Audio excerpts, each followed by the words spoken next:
Hvala lepa, Živa, lep pozdrav vsem skupaj. Hvala lepa za vabilo, za udeležbo na tem kratkem simpoziju danes. Ja, moja naloga danes je, da na kratko predstavim potencialne možnosti za v bistvu umestitev potencialne direktive o skrbnem pregledu v slovensko pravno ureditev. Moram reči, da ta naloga je dokaj nehvaležna, kot morda, veste, v tisti drami Samuela Becketa, Čakajočega Godota, vsi čakamo, da bo ta direktiva sprejeta, Upam, da se ne bo potem končalo kot v Becketovi drami, ne bo nič iz tega, ker, kot pravijo različni viri, nič ni zagotovljeno, da bo ta zadeva šla skozi v petek na svetu Evropske unije. Zato sem na našo predstavitev zastavil malce širše, da si pogledamo, kakšne so obveznosti gospodarskih družb, ki že obstajajo v slovenskem pravnem redu, pa tudi širše, In ko govorimo o človekovih pravicah v gospodarstvu, varstvu okolja v gospodarstvu, tukaj se moramo zavedati, da ne govorimo o nekih prostovoljnih obveznostih, ne govorimo o družbeni odgovornosti podjetij, ne govorimo o ESG, ki sodijo bolj na področje prostovoljnih obveznostih gospodarskih družb, Tukaj govorimo o zavezujočih obveznostih gospodarskih družb, ki že obstajajo v slovenskem pravnem redu oziroma ki bodo, kot sta predstavila tako Elena kot Marko, prišle morda kdaj v prihodnosti. Zato, ko govorimo o teh obveznostih, se moramo vprašati, kdo so pravzaprav nosilci obveznosti za varstvo človekovih pravic in okolja v gospodarstvu, kakšna je vsebina obveznosti skrbnega pregleda v gospodarstvu. In tisto, kar je res morda za podjetje najpomembnejše, denimo obveznost skrbnega pregleda, je to obveznost, ki se odvija kot rezultat, ali gre za obveznost prizadevanja, oziroma z drugimi besedami, ali ima gospodarska družba, ki bo zavezana z prihajajočo direktivo, obveznost, da nadzoruje vse ravni svojih dobavnih verig. Ali ima zgolj obveznost, da, tako kot denimo sporoča nemški zakon o varstvu človekovih pravic oziroma skrbnem pregledu človekovih pravic in okolja v dobavnih verigah, zgolj obveznost, da to nadzoruje v tej prvi ravni dobavitve. To so tista vprašanja, ki jih tudi ta direktiva odpira. Je pa dobro, da se vsi malce spomnimo, odkot ta direktiva izhaja, odkot prihajamo, Direktiva prihaja iz smernic OZN za spoštovanje človekovih pravic v gospodarstvu. To je dokument, ki ga je sprejel Svet za človekove pravice OZN leta 2011, ki je bil sicer sprejet v pravno nezavezujoči obliki kot soft law dokument, se pravi dokument mehkega prava, vendar za katere je avtor teh smernic, pokojni profesor John Ruggie, vedno govoril, da te smernice v bistvu vsebujejo zavezujoča pravna pravila, ki imajo pravno podlago drugod v drugih virih, domačih in mednarodnih pravnih virov. In te smernice OZN v bistvu vzpostavljajo najprej državno obveznost varovati človekovih pravic. V našem kontekstu to pomeni odgovornost slovenske države oziroma še natančneje slovenskega državnega holdinga, da v družbah za kapitalsko naložbo slovenske države zagotavlja, da te družbe ne kršijo človekovih pravic in onesnažujejo okolja, potem odgovornost gospodarskih družb in seveda potem tudi pravno varstvo. Na podlagi teh smernic so države morale sprejeti nacionalne akcijske načrte in tukaj na tej prosojnici lahko vidite, za zeleno barvo so označene države, kjer so bili sprejeti nacionalni akcijski načrti za spoštovanje človekovih pravic v gospodarstvu. Večinoma globalni sever, nekaj držav tudi iz globalnega juga, pred kratkim denimo Mongolija, Kenija, tudi Pakistan so sprejeli nacionalne akcijske načrte. Kot načrte, veste, kjer se države zavežejo, kaj bodo storile na področju spoštovanja človekovih pravic v gospodarstvu. Vidite, tudi našo državo označeno z zeleno barvo, slovenska Država je nacionalni akcijski načrt sprejela 2018, potem v tisti prvi fazi je v okviru Ministrstva za zunanje zadeve delovala delovna skupina, ki je nadzirala nacionalni akcijski načrt. To je žal v tem drugem ciklu obstoja tega načrta malce zamrlo, tudi zaradi COVID-19 in drugih razlogov. Nekateri izmed vas pa se spomnite dogodka z leta 2019, ko je bil organiziran do sedaj prvi slovenski forum spoštovanja človekovih pravic v gospodarstvu, kjer je nekaj največjih gospodarskih družb podpisalo izjavo, ki izraža vašo zavezanost k spoštovanju človekovih pravic v gospodarstvu. Ministrstvo za zunanje zadeve še vedno hrani podpisnike te izjave. Se pravi, smernice so neka podlaga, na podlagi katerih so bili potem tudi sprejeti domači pravni viri. Tukaj bi želel poudariti, če si pogledamo v drugo poglavje smernic OZN za spoštovanje človekovih pravic v gospodarstvu, tako imenovani drugi steber, ki določa, da gospodarske družbe imajo obveznosti spoštovati človekovih pravic. In tukaj je zelo pomembno, morda za razliko, to, kar je Elena že omenila, da ta morebitna prihajajoča direktiva bo zavezovala družbe, ki imajo več kot 1000 zaposlenih, tudi denimo nemški zakon zavezuje družbe, ki imajo več kot 1000 zaposlenih, francoski zakon denimo družbe, ki imajo več kot 5000 zaposlenih. Ta drugi steber OZN smernic določa, da obveznosti veljajo za vse gospodarske družbe, tudi za majhna in srednja podjetja. Morda se sprašujete, katere človekove pravice, smernice govorijo tukaj o mednarodno priznanih človekovih pravicah, se pravi pravicah, ki jih najdemo v mednarodnih pogodbah s področja človekovih pravic. To so ta temeljna načela, še pomembnejša so pa operativna načela, ki jih zdaj vidite na prosojnici, ki v bistvu vzpostavljajo tako imenovani skrbni pregled človekovih pravic v dobavnih verigah, vzpostavljajo teh 6 korakov, ki sta jih tako Elena in Marko omenila. Najprej gospodarska družba mora vzpostaviti notranji mehanizem na podlagi zavez in izjav, potem mora izvajati oceno vpliva poslovanja na človekove pravice, integracije potem podatkov poslovne procese in politike. Tretji korak, kar je pomembno, je nadzor nad morebitnimi negativnimi vplivi, kako meriti spoštovanje človekovih pravic v gospodarstvu. Tukaj po mojih raziskavah in raziskavah kolegov v naši družbi so žal zgolj redke gospodarske družbe sežno v Sloveniji, ki merijo človekove pravice v dobavnih verigah. Če koga to bolj podrobno zanima, si lahko preberete članek izpred nekaj let v reviji Pravnik, ki smo ga s kolegi napisali glede merjanja človekovih pravic v letnih poročilih družb, kotirajo na prvi kotaciji Ljubljanske borze.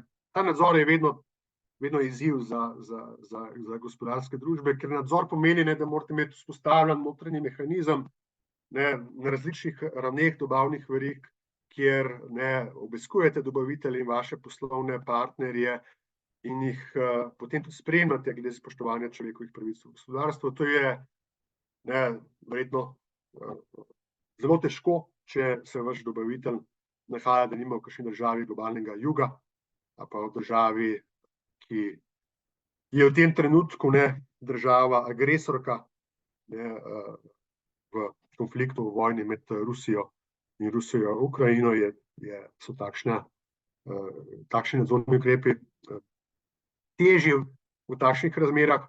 Potem pa treba tudi poročati za rezultate zunanjim deležnikom. To je zelo pomembno in to včasih tudi v gospodarstvu ne pozabljamo omeniti, denimo norveški zakon o transparentnosti in preglednosti določa, da vse gospodarske družbe sedežem na Norveškem, ki imajo več kot 50 zaposlenih, morajo civilni družbi in zunanjim deležnikom omogočiti dostop do dokumentacije glede izvajanja skrbnega pregleda, kar je izjemno široka obveznost, izjemen dostop zunanjih deležnikov do poslovnih procesov znotraj gospodarskih družb, majhne oziroma srednje velikosti. Potem pa še popravni ukrepi.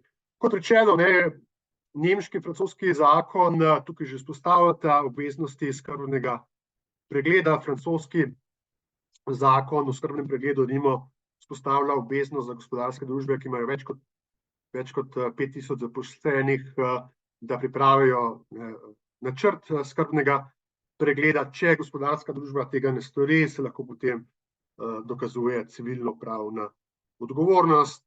V nemškem zakonu o skrbnem pregledu je tako, da zdaj zavezuje družbe, ki so večje od 1000 zaposlenih, vzpostavlja pa upravno odgovornost, se pravi, če gospodarska družba tega ne izvaja, jo lahko doleti globa tudi v višini do 50 000 evrov oziroma 2% prometa. Obveznosti iz nemškega zakona, kot zagotovo številni izmed vas veste, velja tudi za tisto prvo raven dobaviteljev nemških gospodarskih družb. To pomeni, da denimo slovenska podjetja, ki so del dobavnih verig nemške avtomobilske industrije, so vsa zavezana za tem zakonom in nekatere izmed njih že dobro leto izvajajo tudi skrbni pregled v skladu z tem zakonom. Drugače pa slovenske gospodarske družbe že v tem trenutku obvezujejo tudi smernice OECD za večnacionalne gospodarske družbe, pa tudi dokumenti iz mednarodne organizacije dela. Glede samega predloga direktive ne bi kaj preveč dodajal, mogoče samo tukaj dodam še, kako bo ta nadzor potekal, če bo enkrat direktiva uveljavljena, pa jo bo Slovenija potem prenesla v slovenski pravni red. V bistvu bo nadzor morala opravljati državna institucija, ki bo nadzirala, ali podjetja upravljajo skrbni pregled. Seveda vprašanje, ki se tukaj postavlja, kakšen je cilj direktive, prevencija, kaznovanje. Glavni cilj direktive je sama prevencija, da se prepreči kršitve človekovih pravic v dobavnih verigah. Kaznovanje je, vsaj po mojem mnenju, sekundarni cilj. Ko pa govorimo tudi o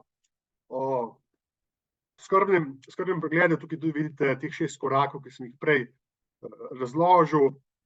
Tisti izziv, ki se pojavlja za gospodarske družbe, predvsem, kar sam vidim, je v sami komunikaciji z zunanjimi deležniki, pa potem merjenju varovanja človekovih pravic v dobavnih verigah. Mogoče tukaj poskušamo odgovoriti na to vprašanje, ki sem ga postavil čisto na prvi prosojnici, a je to merjenje človekovih pravic tudi po direktivi, ali bo to obveznost kot rezultat oziroma obveznost prizadevanja, ali bodo morale tudi gospodarske družbe, veste, ki imajo 10 oziroma 20 ravni dobavnih verig, ali bojo potem mogla tudi v najnižji ravni nadzirati varstvo človekovih pravic. Direktiva tukaj pravi, da se bodo morale prizadevati. Direktiva ne govori o tem, da gospodarska družba bo mogla na 20. ravni dobavne verige zagotoviti, da ne bo prihajalo denimo v Ruski federaciji do kršitev človekovih pravic. Kar bo morala gospodarska družba prikazati, je, da ima vzpostavljen proces, da gre za proces skrbnega pregleda, ki ni samo enkraten, ki se dogaja vsak dan, ki se dogaja vsak teden, vsak mesec, in da na podlagi informacij, ki prihajajo iz tega skrbnega pregleda, potem tudi gospodarska družba sprejema popravne ukrepe. Glede umestitve direktive v slovensko pravno ureditev, kakšne so možnosti, po mojem mnenju, kateri bi mogoče najboljši pristop. Če ste morda odprli predlog direktive, ste lahko videli, da je dokaj obsežen.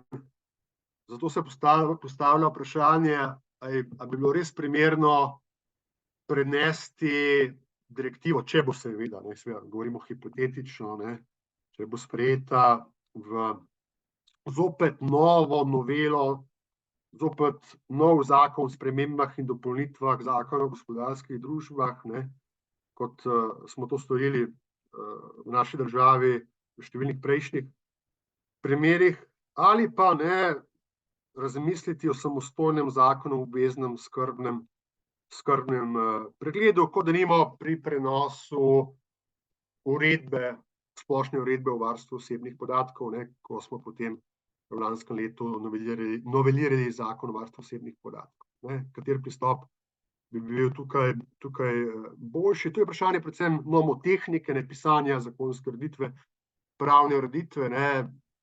Vemo, da denimo zakon o gospodarskih družbah ima že zdaj, če se ne motim, tam 680 členov, še nekaj več členov. Vprašanje, če bi bila primerna rešitev, ne, umestiti direktivo v že obstoječi zakon o gospodarskih družbah, ali pa slediti, ne, dobrim praksam iz Zvezne republike Nemčije, iz Republike Francije in sprejeti samostojni zakon o obveznem skrbnem pregledu človekovih pravic in okolja. Sam menim, da morda to bi bil bolj primeren korak, s tem bi tudi slovenska državna oblast, zakonodajna veja oblasti poslala zelo odločen signal vsem deležnikom pri varovanju človekovih pravic v gospodarstvu, v naši državi. Seveda možne so tudi druge rešitve v okviru drugih obstoječih zakonov, je pa to predvsem zagotovo bi moral biti predmet tehtnega premisleka na pristojnem ministrstvu.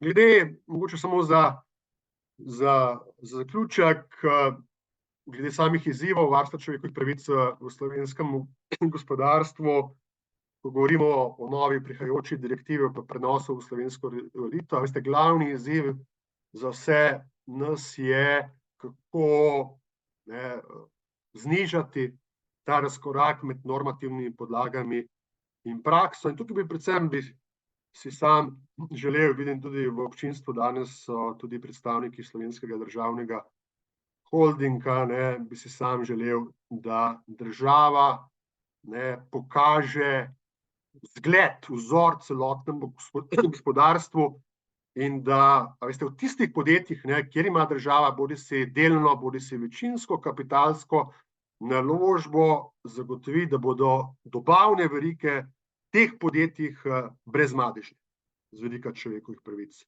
in varstva okolja. Govorimo o podjetjih, ne, ki jih vsi poznamo, od Luke Koper do Telekoma in ostalih podjetij za kapitalsko naložbo slovenske države. To se lahko še malce kasneje pogledate. Če koga več zanima ta tematika, tako glede Slovenskega državnega holdinga, tukaj dve zadnji deli, ki smo jih pripravili z kolegi, tako glede vloga SDH-ja pri spoštovanju človekovih pravic, kot tudi knjiga oziroma priporočnik glede tako nemškega, francoskega zakona in drugih zadev glede spoštovanja človekovih pravic v gospodarstvu. Hvala lepa, tukaj se bom ustavil, hvala živa.